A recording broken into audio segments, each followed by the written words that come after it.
মোৰ নাম আৰশী। এই কাহিনীটো মোৰ জীয়েক অদিতি আৰু তাইৰ জীৱনৰ ওপৰত আধাৰিত। মই শিৱসাগৰৰ এটা সৰু চহৰৰ বাসিন্দা।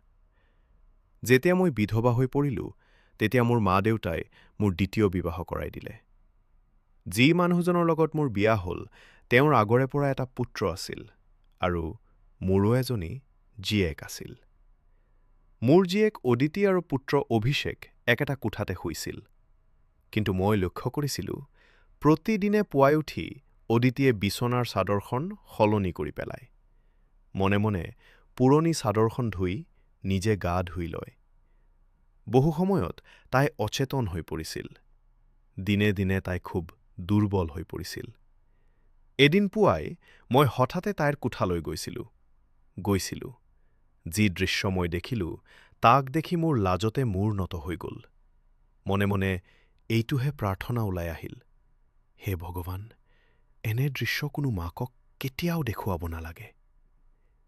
মই প্ৰথম বিয়াৰ মাত্ৰ ২ বছৰ পাছতেই বিধৱা হৈছিলোঁ।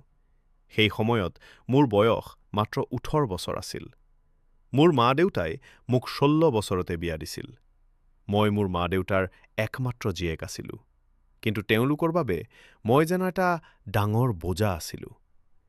মোৰ জন্মৰ পাছতেই মোৰ মায়ে সুখ দেখা নাছিল আৰু মোৰ দেউতাই পুত্ৰ পোৱাৰ খুব ইচ্ছা আছিল। সেইকাৰণে তেওঁ মোক ভাল পোৱা নাছিল। মোৰ প্ৰথম স্বামী এজন চৰকাৰী স্কুলৰ শিক্ষক আছিল। আমাৰ এজনী ৩ বছৰীয়া জীয়েক আছিল। এদিন বিদ্যালয়ৰ পৰা আহোঁতে ৰাস্তাত দুৰ্ঘটনাত তেওঁৰ মৃত্যু হয়। সেই দিনটো মোৰ জীৱনৰ বাবে মহাপ্ৰলয়ৰ দৰে আছিল। তাৰ পাছত মোৰ শহুৰেও মোক মোৰ মা-দেউতাৰ ঘৰলৈ পঠিয়াই দিলে। তেওঁ চকুত মই অমংগলীয়া নাৰী আছিলোঁ। তাৰ কিছুদিন পাছত মোৰ মা-দেউতাই মোৰ দ্বিতীয় বিবাহ কৰাই দিলে। দ্বিতীয় স্বামীৰ এজন পুত্ৰ আছিল, অভিষেক। মোৰ জীয়েক অদিতিৰ সৈতে তেওঁৰ বয়স প্ৰায় একে আছিল। সময় বাগৰি গ'ল। অদিতিৰ বয়স ১৬ আৰু অভিষেকৰ ১৫ বছৰ হ'ল। পুনৰ এবাৰ ভিগগৈ মোৰ লগ নিদিলে। মোৰ দ্বিতীয় স্বামীও বেমাৰত বহু বছৰ ভুগি এই জগত এৰি গ'ল। আমাৰ নিজৰ ঘৰ আছিল আৰু ঘৰত এখন সৰু গেলামালৰ দোকান আছিল। এদিন ৰাতি হঠাতে ডাঙৰ শব্দ হ'ল। অভিষেকৰ কোঠাৰ চিলিং ভাঙি পৰিছিল।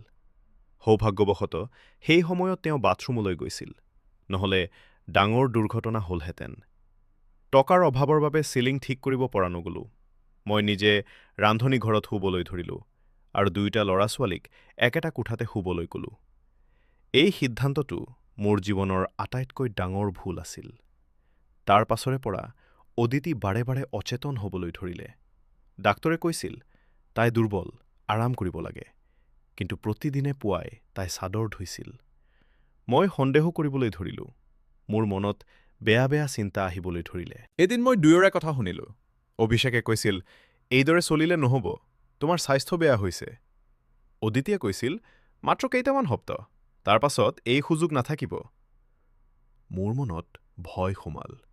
মই ভাবিলোঁ, কিবা ভুল নিশ্চয় হৈছে। এদিন মই মনে মনে চাদৰখন চাই পেলালোঁ। তাত সৰু সৰু বগা চুলি লাগি আছিল। তেতিয়া অদিতিয়ে মোক সকলো কথা ক'লে। আচল কথাটো আছিল, অভিষেকৰ এজন ধনী বন্ধুৱে কিছুমান মেকুৰী পোৱালি ৰাখিছিল। তেওঁলোকক চোৱা-চিতা কৰিবলৈ আমাক কাম দিছিল। প্ৰতিদিনে ১,০০০ টকা দিছিল। ৰাতি পোৱালিবোৰ আমাৰ কোঠাত ৰাখিছিলোঁ। মই পোহনীয়া জন্তু ভাল নাপাওঁ বুলি জানি তেওঁলোকে মোক কোৱা নাছিল। অদিতিৰ মেকুৰীৰ নোমৰ এলাৰ্জি হৈছিল। সেইকাৰণেই তাই অচেতন হৈ পৰিছিল। অভিষেকে তাইক এলাৰ্জিৰ দৰৱ দিছিল। এই কথা শুনি মোৰ চকুৰ পৰা পানী ওলাই গ'ল। মই নিজৰ ওপৰত ঘৃণা অনুভৱ কৰিলোঁ। মই মোৰ সন্তানসকলক সন্দেহ কৰিছিলোঁ, যেতিয়া তেওঁলোক মোৰ কল্পনাৰ তুলনাত ১,০০০ গুণে ভাল আছিল। কিছুদিনৰ পাছত চিলিং ঠিক হ'ল। অদিতিয়ে টিউচন পঢ়াবলৈ ধৰিলে। লাহে লাহে আমাৰ অৱস্থা ভাল হ'বলৈ ধৰিলে। আজি মই কেৱল এইটো ক'ব বিচাৰোঁ, ভগৱানে যি বিচাৰে সেয়াই হয়। মোৰ সন্তানসকল বুজদাৰ।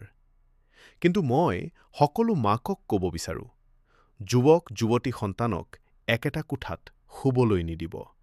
সাৱধান হওক, সন্তানক ভাল পাওক, কিন্তু নজৰো ৰাখক। আপোনালোকে মোৰ এই কাহিনীটো কেনে পালে কমেণ্ট কৰি জনাবলৈ নাপাহৰিব। এনেধৰণৰ ভিডিঅ'সমূহ নিয়মীয়াকৈ পাই থাকিবলৈ আপোনালোকে আমাৰ চেনেলটো ছাবস্ক্ৰাইব কৰি দিব আৰু ভিডিঅ'টো শ্বেয়াৰ কৰি দিব। ধন্যবাদ।